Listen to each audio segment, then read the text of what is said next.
என்னடி அன்றைக்கி சாப்பாடு செய்ய போகிறேன் இன்றைக்கி? கீரை கடைஞ்சி சாப்பாடு செஞ்சு வாழைக்காய் வறுக்க போகிறேன். சரி சரி. ஃபஸ்ட்டு கீரை கடையிறது வந்து ஒரு 100 கிராமுக்கு மேலே இருக்கும் கொஞ்சம் பருப்பு. அதை வந்து துவரம் பருப்பு. இதை வந்து நம்ம கழுவி எடுத்துக்கலாம். பருப்பு கழுவி இந்த அளவுக்கு தண்ணி ஊற்றி கீரை வேக போடணும். அதனால் இந்த அளவுக்கு தண்ணி ஊற்றி வச்சிடலாம், அடுப்பில் வச்சிடலாம். இந்த அடுப்பில் பருப்பு வேகுது, இந்த அடுப்பில் வந்து சாப்பாடு வச்சிடலாம். என்னம்மா என்னடா வேணும்? ஃபோனா? ஃபோனா? ஜேசிபி ஃபோனில் வேணுமா? அதெல்லாம் கொடுக்க முடியாது. வாழைக்காய் வந்து இந்த மாதிரி கிராஸாக கட் பண்ணிட்டோம்னா நமக்கு பொரிக்கிறதுக்கும் ஈஸியாக இருக்கும். ரவுண்டாக கட் பண்ணால் குட்டி குட்டியாக தோசைக்குள்ள போட்டு எடுக்க சிரமமாக இருக்கும். இந்த மாதிரி கட் பண்ணால் கரெக்டாக இருக்கும். இந்த திக்னஸில் இதில் மசாலா போட்டுக்கலாம். கழுவிட்டு கழுவினா தான் அந்த பிசுப்பு போகும். சரி சரி.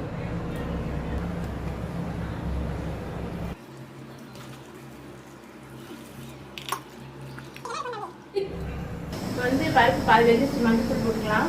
1 ஸ்பூன் மஞ்சள் தூள். அப்புறம் வந்து இந்த இதில் வந்து ஒரு 10-12 மிளகாய்க்கு மேலேயும் ஒரு சின்ன வெங்காயம் ஒரு 10-20 வெங்காயம் நறுக்கி வச்சுருக்கேன். இதையும் சேர்த்துடலாம். வந்து ஒரு 1 ஸ்பூன் எண்ணெய் ஊற்றிக்கலாம். மீடியம் சைஸ் தக்காளி 2 தக்காளி சேர்த்துருக்கேன். அதையும் சேர்த்துக்கலாம் இந்த பருப்பு கூட.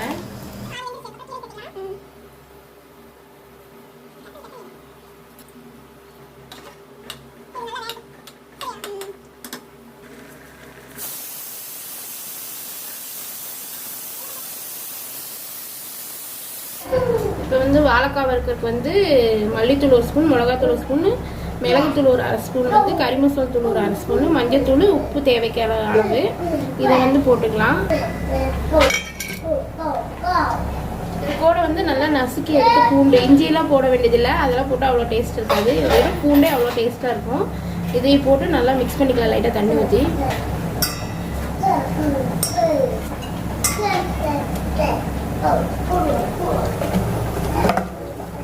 இப்போ வந்து வாழைக்காய் போட்டு பரட்டிடலாம்.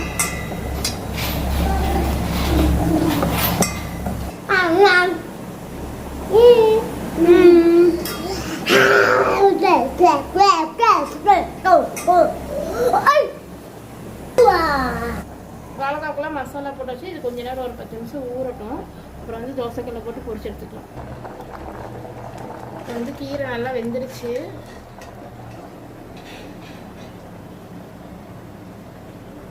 நல்லா வெந்துருச்சு. இதை வந்து தண்ணி வடிச்சிட்டு வந்து நல்லா கடைஞ்சிக்கலாம். இப்போ தண்ணி வந்து பாதி வடிச்சாச்சு. இப்போ இதில் வந்து கல்லுப்பு போட்டு, இன்னும் நம்ம உப்பே போடல. இப்போ கல்லுப்பு போட்டு நல்லா கடைஞ்சிக்கலாம். இப்போ நல்லா சூடாக இருக்கும்போதே நல்லா இப்படி கடைஞ்சிக்கலாம். கடைஞ்சிட்டு நல்லா கடைஞ்சாச்சு. இப்போ வந்து நம்ம இழுத்து வச்சுருக்க தண்ணியை வந்து அதில் மிக்ஸ் பண்ணிக்கலாம். இப்போ வந்து ஒரு தாளிப்பு மட்டும் கொடுத்துடலாம். எண்ணெய் காஞ்சிச்சு. இப்போ கடுகு சேர்த்துக்கலாம். 2 வரமிளகா, சின்ன வெங்காயம் பெரிய தூக்கி ஊற்றிக்கலாம்.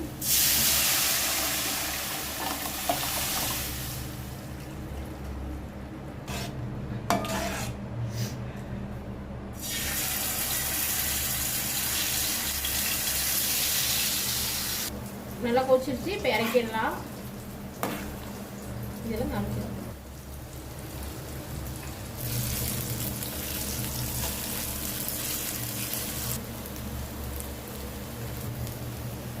இப்போ இதெல்லாம் வெந்துருச்சு, எடுத்துடலாம்.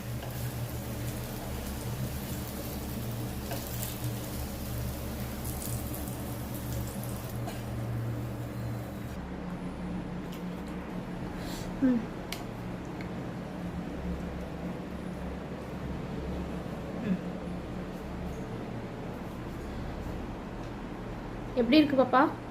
சூப்பராக இருக்கு. வாழைக்காய் வச்சு வாழைக்காய் நல்லா இருக்கா? சூப்பராக இருக்கு. நல்லா இருக்கு எல்லாமே. இந்த மாதிரி நீங்களும் செஞ்சு பாருங்கள். எங்கள் சேனல் பிடிச்சிருந்தா லைக் பண்ணி, ஷேர் பண்ணி, கமெண்ட் பண்ணுங்கள், சப்ஸ்கிரைப் பண்ணுங்கள். தேங்க்ஸ் ஃபார் வாட்சிங்.